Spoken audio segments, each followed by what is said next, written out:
नमस्कार बच्चों। तो आज जो है हम क्या समझने वाले हैं कि CUET UG की मार्किंग स्कीम क्या है। जैसे उन्होंने नोटिफिकेशन में निकाला था उसको हम समझेंगे। जैसे फॉर एग्जांपल आपके सामने ये क्वेश्चन आता है। क्वेश्चन क्या आता है? Which of the following is Dasharath son? निम्नलिखित में से कौन दशरथ का पुत्र है ना? तो अब ऐसे क्वेश्चन अगर आता है आपके सामने और आपके सामने ये ऑप्शन रहते हैं, राम, कृष्ण, हनुमान और सीता। अब अगर आपको पता है कि सही आंसर कि इसका आंसर जो है वो राम सही है ना, तो आप अगर राम को टिक कर देते हो तो क्या होगा कि आपको इस क्वेश्चन को अटेम्प्ट करने के 5 नंबर मिल जाएंगे। 5 मार्क्स क्या हो जाएंगे, आपको मिल जाएंगे। फॉर एग्जाम्पल यही सेम क्वेश्चन आता है और आप क्या करते हो, आप है ना राम को ना टिक करते हुए आप कृष्ण को टिक कर देते हो। ये क्वेश्चन आपने क्या कर दिया, आपने गलत कर दिया, तो आपका 1 नंबर माइनस हो जाएगा। जितने नंबर आपके आ रहे होंगे उसमें से 1 नंबर क्या हो जाएगा, ये माइनस हो जाएगा। तो ये वो बात है। फिर अब सेम क्वेश्चन आया कि विच ऑफ द फॉलोइंग इस दशरथ सन? निम्नलिखित में से दशरथ का पुत्र कौन है?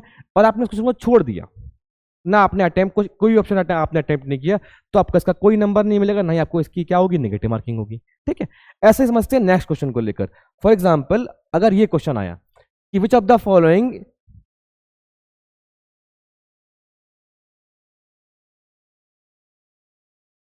Which of the following is Dasharath son? निम्नलिखित में से कौन दशरथ का पुत्र है? क्वेश्चन वही सेम है। ऑप्शंस क्या है? राम, भरत, हनुमान और सीता। अब आपको पता है, फॉर एग्जाम्पल आपको क्या पता है कि दशरथ जी के 4 पुत्र थे, राम, लक्ष्मण, भरत, शत्रुघ्न।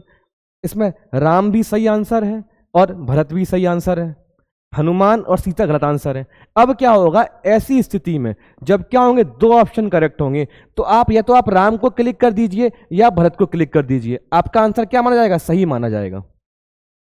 आप में से जो भी बच्चे राम या भरत दोनों में से किसी एक ऑप्शन को चुनेंगे उनको क्या मिल जाएंगे, उनको 5 नंबर इसके मिल जाएंगे। अगर हनुमान या सीता को चुनेंगे तो क्या हो जाएगा, उनका 1 नंबर कट जाएगा। इस बात को समझ गए होंगे आप। वैसे ही अगर इसमें 2 ऑप्शन गलत हैं और आपने क्या किया, इस क्वेश्चन को छोड़ दिया, आपने क्या, इसमें तो 2 ऑप्शन है, राम और भरत दोनों हैं, मैं क्या करूं, मैं छोड़ देता हूं, तो ना ही आपको इसका कोई नंबर मिलेगा और ना ही आपके कोई नंबर कटेंगे। मेरा समझ पा रहे हैं आप? अगर आपने इस क्वेश्चन को अटेम्प्ट किया, इन 2 में से किसी एक को चुना, तो ही आपको 5 नंबर मिलने वाले हैं। ठीक है, अब समझते हैं अगले पैटर्न को जो डिस्कस किया गया है उसमें। वो क्या है? सेम क्वेश्चन है, which of the following is Dasharath son? निम्नलिखित में से दशरथ का पुत्र कौन है? राम, भरत, लक्ष्मण, शत्रुघ्न। अब देखो इस क्वेश्चन में क्या है, चारों ऑप्शन करेक्ट है ना। अब आप में से कोई भी इंसान या तो राम को चूज करे या भरत को चूज करे, लक्ष्मण को चूज करे, शत्रुघ्न को चूज करे। इनमें से किसी भी अगर एक को अगर आप चूज करते हैं तो आपको क्या होगा, 5 नंबर मिलेंगे। लेकिन 5 नंबर उसी बच्चे को मिलेंगे जिसने इस क्वेश्चन को अटेम्प्ट किया होगा।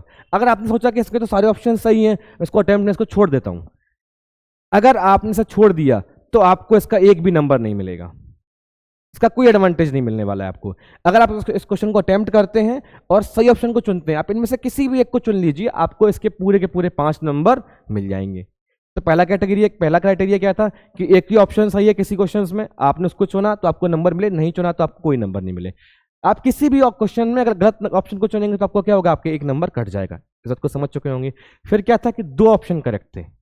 ठीक है, तो हमने क्या किया, 2 ऑप्शन में से किसी एक को चुना था तो हमें 5 नंबर मिल रहे थे, और हमें नहीं चुनेंगे तो हमें नहीं मिलेंगे। ठीक है, अब ये क्या है, एक लास्ट जो कैटेगरी है क्वेश्चंस की, वो क्या है, क्वेश्चन सेम है, which of the following is Dasharath son? निम्नलिखित में से कौन दशरथ का पुत्र है? कृष्ण, भीम, अर्जुन और सहदेव। अब अर्जुन, भीम और सहदेव ये तो पांडव है और कृष्ण तो पुत्र नहीं है, राम इनके पुत्र हैं। अब आपको पता है कि ये इनमें से कोई भी आंसर क्या है, सही नहीं है। ऐसी स्थिति में जब इनमें से कोई भी आंसर सही नहीं है तो जो इस क्वेश्चन को अटेम्प्ट करेगा उसी को नंबर मिलेंगे। फॉर एग्जांपल आप इसमें से कुछ भी अटेम्प्ट कर लीजिए, आप कृष्ण कर दीजिए, आप अर्जुन कर दीजिए, आप भीम कर दीजिए, आप सहदेव कर दीजिए, है ना। आप इनमें से किसी एक अगर ऑप्शन को अटेम्प्ट करते हैं तो ही आपको इसके नंबर मिलने वाले हैं। अगर आपने इस क्वेश्चन को छोड़ दिया तो आपको इसके नंबर नहीं मिलेंगे। ठीक है, ऐसी स्थिति में क्या करना है आपको? अब ये सबसे कॉम्प्लिकेटेड सिचुएशन है। फॉर एग्जाम्पल क्वेश्चन आया और चारों में से चारों ऑप्शंस क्या थे, आपको नहीं आ रहे थे और आपको ये श्योर भी नहीं है कि गलत तो नहीं है, तो आपको करना क्या, आपको उस क्वेश्चन को अटेम्प्ट नहीं करना, आपको उस क्वेश्चन को छोड़ देना है। पता चला कि आपने सोचा कि इसके 4 ऑप्शन गलत हैं और उसमें से कोई एक सही हुआ अगर बाई चांस, तो क्या होगा, आपके नंबर तो कट जाएंगे। तो इसीलिए ऐसे क्वेश्चन को अटेम्प्ट करने से आपको बचना है।